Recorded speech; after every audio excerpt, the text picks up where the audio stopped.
How you doing? I'm Kevin O'Hara for alcoholmastery.com. Today's video is called When You Quit Drinking Alcohol, Your Sensitivity Returns or is Heightened. And what do I mean by sensitivity? Well, you have to look at what alcohol is, what it does to you from one perspective. And then we can look at what it does when you quit, right? So alcohol not only is something that we ingest, right? We take in order to make us feel drunk. It's also used as a solvent. It's used as a fuel. It's used as a preservative. And when you put alcohol inside your body, it's one of the few things that can get past what's called the blood-brain barrier. Now check out this blood-brain barrier if you don't believe me. Look on the internet, and the closest thing I can come to is like a bit like the placenta when you're born, right? Not as in the same consistency, but same principle, right? This thing allows certain things through, but it blocks many things from getting through, and that means it blocks a lot of foreign invaders, stuff that shouldn't be in your body and you definitely don't want in your brain. It also blocks some of the crap that's inside your body that you don't want inside your brain. That's okay floating around your body, but if it gets into your brain, it's going to cause a lot of fucking issues.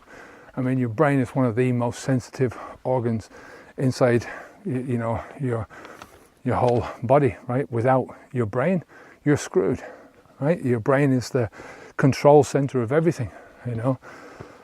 And once you've got this pure alcohol floating around within your system, and it gets into your brain, then it's causing all sorts of damage, right? So at the very least, it's going to reduce a lot of sensitivity, physical sensitivity, and more, it's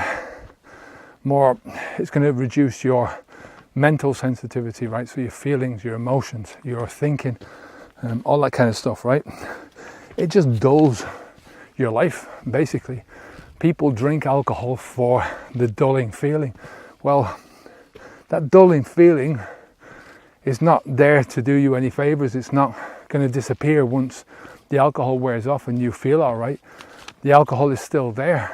You know, the problems that you've got because the alcohol has passed the blood-brain barrier, they are still there, right? You know, if there's any damage, minute damage, cellular damage, then you know that cellular death is still there. Those cellular damage is still there. So everything is affected, right? Your feelings, your emotions, you know, if you're making plans, whatever those plans are, whatever your actions you're trying to achieve in your life, they're going to be reduced because of this damage to your brain, right? Your sex life is going to be damaged, right? So your sensitivity in certain parts of your body is going to be damaged. Like I say, you know, alcohol dulls. So you can't choose, well, I only want that bit of alcohol dulling and I don't want the other bit of alcohol dulling. You've got to take the whole gamut, right, along with you. Eventually when when you've been drinking alcohol for a long time, especially when you're drinking to dampen down emotions, right? Those emotions get dampened down. There's other emotions that you drink alcohol to enhance. And those emotions, which you're trying to enhance, become attached to the alcohol. So you can't bring these emotions up without the alcohol, right? So a lot of people say, well, I want to go out and have fun. I want to drink alcohol to have fun. Well, guess what? Once you start down that path, then the alcohol and the fun become intertwined and you cannot have fun without the alcohol, right? Now, once you stop drinking, this sensitivity returns because your brain has got no choice but to go back to the original way. I mean, it takes a long time. It's not going to happen overnight. You know, some of the areas maybe won't ever go back, but I can tell you now that with the effort that it takes you to quit drinking alcohol, you know, from a day-to-day perspective, you know, you've got to go through so many different aspects of behavioural change, so many aspects of you know, dealing with the the discomfort and the cravings and the symptoms of not having drinking, the symptoms of feeling good, you know. I mean, symptoms is just another one of those words. It's a crappy word to use. I mean, let's look at it from the perspective of the effects, right, or the outcome. Outcome is probably a better word than symptoms. Symptoms has a completely negative baggage attached to it. So the outcomes of you drinking are different to the outcomes of you not drinking. And once you stop drinking, the outcomes that you start to gain, they build certain parts of your brain which become stronger.